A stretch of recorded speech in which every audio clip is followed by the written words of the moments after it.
Hey art students, I just wanted to record a quick video about the supplies you will be needing for painting. We are going to start painting next week, so you want to be prepared.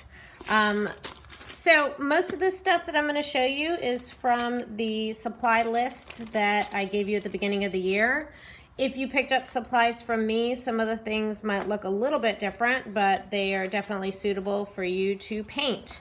I'm going to start with just the paper that you need. Make sure you have thicker paper. The sketchbook I had you guys purchase was 98 pounds. That just is telling you the thickness of the paper. The higher this number, the thicker the paper is. So this sketchbook paper is perfect to use.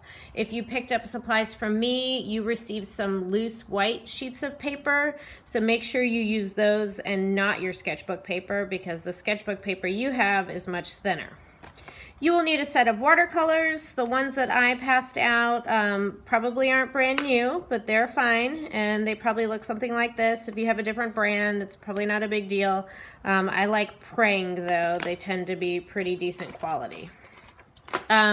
This is the set of acrylic paints that I had you guys order if you ordered from me. Or from my list. If you picked up from me, you might have gotten like little cups of paint or something different. You know, but as long as you have paint and some handful of colors, then it'll work. And just making sure that you have quite a bit, like a nice full tube of white paint and black paint for color mixing. Okay, the next thing you'll need is some sort of jar or container for water. Paintbrushes. This is the set from the materials list. It was actually just the cheapest one I could find. There's a lot more brushes in here than you actually need. You really only need 2 brushes. Make sure one is pointy, and one should be a little bigger than the other. Now, palettes. You don't need palettes for the watercolors because you actually just add the water directly into the paint, and if you want to mix any colors, you can use the tray here. For the acrylic paint, you're going to need to put the paint on something. I have a palette that looks like this. Palettes can look all different ways. Some of them are totally flat. Some of them have little wells. You could also use, if you don't have a palette that looks like that, you can use a paper plate. You can use a plastic plate that you don't care about. And you can even use anything waxy. So if you have like a magazine that has shiny pages, those work pretty well because they're not absorbent. So you could even just use an old magazine and put the paint on that, and then just tear off that sheet and throw it in the trash at the end of the day, or at the end of art class. Other things, this is optional. Masking tape.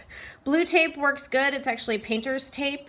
If you have it, that would be great. There is a technique with watercolor and actually acrylic paint that you can do where it's called taping, where you tape down sections and then paint over it, let it dry, and peel it back. It's kind of a cool technique. If you don't have blue tape, masking tape will work. Sometimes the paper will stick to the tape though, and it could tear, but you could still try it. And I don't know if I said this, but definitely paper towels. So if you have paper towels, or even there's a technique for watercolor where you are blotting. So if you don't have a paper towel, then like a tissue or toilet paper will work. That's about it. So I will see you guys next week with your paint supplies.